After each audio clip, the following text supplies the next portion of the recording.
आपके घर के पास, मैं पूछना चाहता हूँ देश के लोगों से, अगर आपके घर के पास पाकिस्तानी आके झुग्गी लगा के बैठ गए, आप पसंद करोगे? कितने लोग पसंद करेंगे?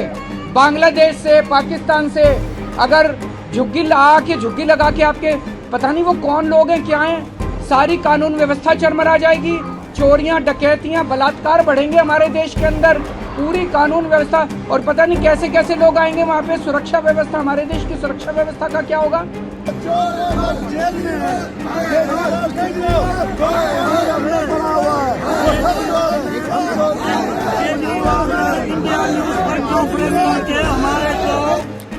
दिल्ली के मुख्यमंत्री, उनको मालूम नहीं है कि ये सारे लोग आ चुके हैं। अमित शाह ने केजरीवाल को दिया बड़ा जवाब। सीएए अब नहीं होगा वापस।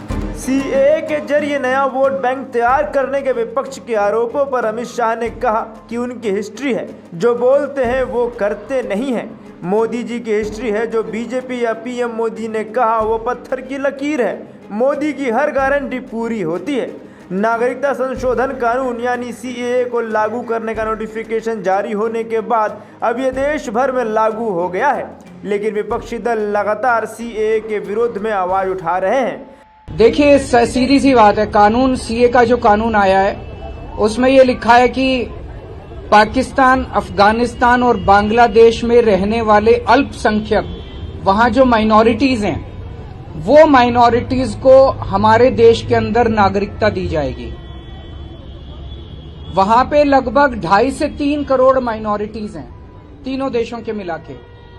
अगर उनमें, वो बहुत गरीब देश हैं, अगर ऐसे हमने अपने दरवाजे खोल दिए उनके लिए, देश के दरवाजे खोल दिए उनके लिए, अगर उन 2.5-3 करोड़ लोगों में 1-1.5 करोड़ लोग भी हमारे देश में आ गए, उनको कहां बसाएंगे?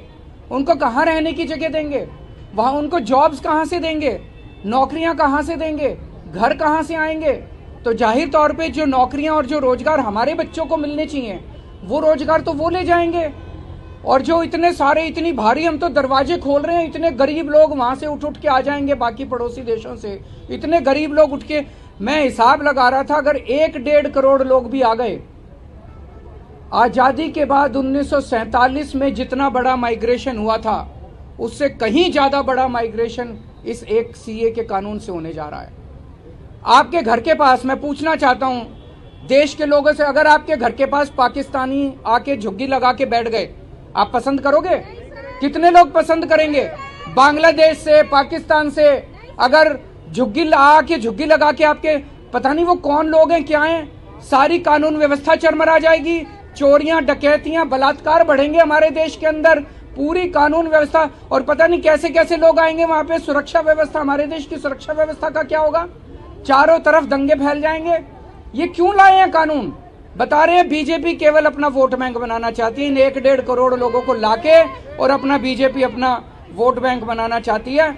हमें दूसरे देशों से सीख लेनी चाहिए। ऐसे में केंद्रीय गृह मंत्री अमित शाह का कहना है कि विपक्ष के पास कोई दूसरा काम नहीं है, सीएए को कभी भी वापस नहीं लिया जाएगा। सीएए के जरिए नया वोट बैंक तैयार करने के विपक्ष के आरोपों पर अमित शाह ने कहा कि उनकी हिस्ट्री है, जो बोलते हैं वो करते नहीं। मोदी की हिस्ट्री है, जो बीजेपी या पीएम ने कहा वो पत्थर की लकीर है। मोदी की हर गारंटी पूरी होती है। हमारे संविधान के अनुच्छेद 11 में संसद ने नागरिकता के बारे में कानून बनाने का अधिकार केवल और केवल भारत की संसद को दिया गया है। एक केंद्र का विषय है, केंद्र और राज्यों का साझा विषय नहीं है। तो नागरिकता के बारे में कानून और कानून का इम्प्लीमेंटेशन, वो दोनों हमारे संविधान की 246/1 अनुच्छेद के माध्यम से इसको शेड्यूल 7 में डाला गया है, जो केंद्र की, इसकी तमाम शक्तियां केंद्र को दी गई है। शाह ने एएनआई को दिए गए इंटरव्यू में कहा कि विपक्ष के पास कोई दूसरा काम नहीं है। उन्होंने तो ये भी कहा था कि सर्जिकल स्ट्राइक और एयर स्ट्राइक में भी राजनीतिक लाभ है, तो क्या हमें आतंकवाद के खिलाफ एक्शन नहीं लेना चाहिए था? विपक्ष ने तो आर्टिकल 370 हटाने को भी राजनीतिक लाभ से जोड़ा था। हम 1950 से कह रहे हैं कि हम आर्टिकल 370 हटाएंगे। उनकी हिस्ट्री है, जो बोलते हैं वे करते नहीं हैं। मोदी की हिस्ट्री है जो बीजेपी या पीएम मोदी ने कहा वो पत्थर की लकीर है। मोदी की हर गारंटी पूरी होती है।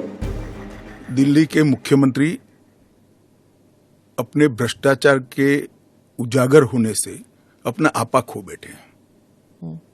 उनको मालूम नहीं है कि ये सारे लोग आ चुके हैं, आज भारत में ही रह रहे हैं। सिर्फ इनको अधिकार नहीं मिला है, वो अधिकार देने की बात है। 2014 तक जो आ गए इनको नागरिकता देनी है। और इतनी ही चिंता है तो वो क्यों बांग्लादेशी घुसपैठियों की बात नहीं करते हैं, रोहिंग्यास का विरोध क्यों नहीं करते हैं? क्योंकि वो वोट बैंक की पॉलिटिक्स कर रहे हैं। ब्यूरो रिपोर्ट, माई भारत। देश का सबसे बड़ा राज्य उत्तर प्रदेश, देश की राजनीति का सबसे बड़ा अखाड़ा। माई भारत बनेगा आम जनता की आवाज। अब होगी हर खबर की जमीनी पड़ताल। जुड़े रहिए सिर्फ माई भारत के साथ।